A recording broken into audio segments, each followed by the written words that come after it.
అందరికీ నమస్కారం. నేను ఇవాళ పొద్దున్నే నిద్ర లేవగానే ఒక వీడియో చూసుకుని నవ్వుకున్నాను. నేను నిన్న మోహన్ బాబు గారి ఫంక్షన్కి వెళ్ళేటప్పుడు లేట్ అయిందని కొంచెం హడావుడిగా వెళ్తున్నాను. అంతలోకే దయాన్ని ఎదురయ్యాడు. ఏదో పిచ్చపాటి మాట్లాడుకున్న తర్వాత రాన్న ఫోటో తీసుకుందాం అంటే వద్దండి ఫోటో వద్దాం అని చెప్పేసి నేను చకచక లోపలికి వెళ్ళిపోయాను. అది చాలామంది మిత్రులు కొంచెం అపార్థం చేసుకున్నట్టున్నారు. దయాకర్ గారితో నాకు 30 ఏళ్ల సంబంధం ఉంది. మంచి మిత్రులం. నేనంటే ఎంతో అభిమానంగా ప్రేమగా చూస్తుంటారు. మేము కూడా ఎంతో మాట్లాడుకుంటాం. ఫ్యామిలీ ఫ్రెండ్స్లా ఉంటాం.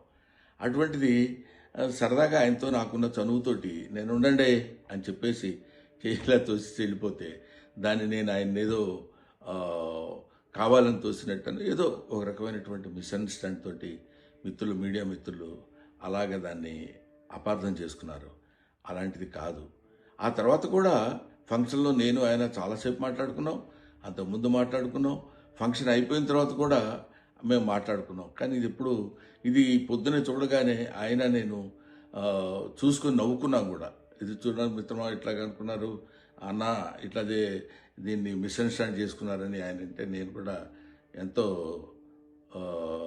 అయ్యో ఇదేంటి ఇలా జరిగిందని ఆయన్ని ఎక్కడ అపార్థం చేసుకుంటారో అని అలాంటిది కాదు అని చెప్పడానికి క్లారిటీ ఇవ్వడానికి మాత్రం మీ అందరికీ ఫోన్ చేసి చెప్తున్నాను. దయచేసి అలాంటిదేం లేదు, మిస్అండర్స్టాండ్ చేసుకోవద్దు. ఇన్ని సంవత్సరాలుగా ఆయనకి మాకున్న అనుబంధంతో మేము ఇద్దరం సరదాగా అలా మాట్లాడుకున్నాం తప్ప వేరే విధంగా కాదు. నమస్తే.